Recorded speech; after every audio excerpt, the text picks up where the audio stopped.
The Salvation Army recently benefited from the compassion some high school students showed after their spring break plans got changed due to the weather. And we've got an update on a community education center graduate who's now got a job thanks to having earned her GED. We'll have those stories in this week's Salvation Army News Update.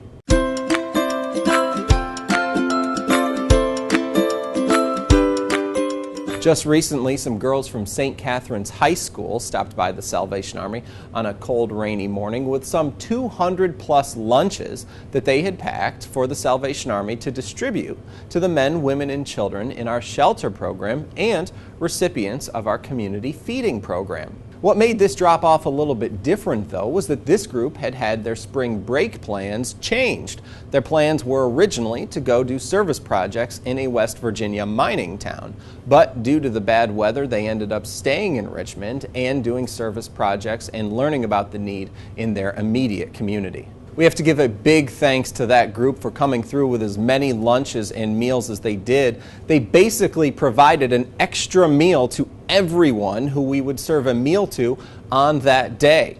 And we have to give a huge thanks to all the groups, volunteers, and donors who support all of our community feeding programs so faithfully. Back in January, we introduced you to Shakia, who had recently earned her GED after having completed the Community Education Center's GED prep course.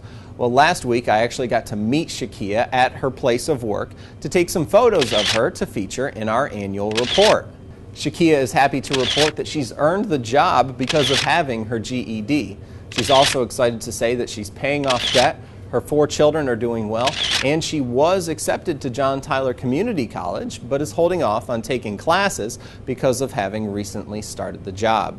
She told Ken Samuel at the CEC back in December she feels like there's no stopping her now, and she told me the same thing the other day.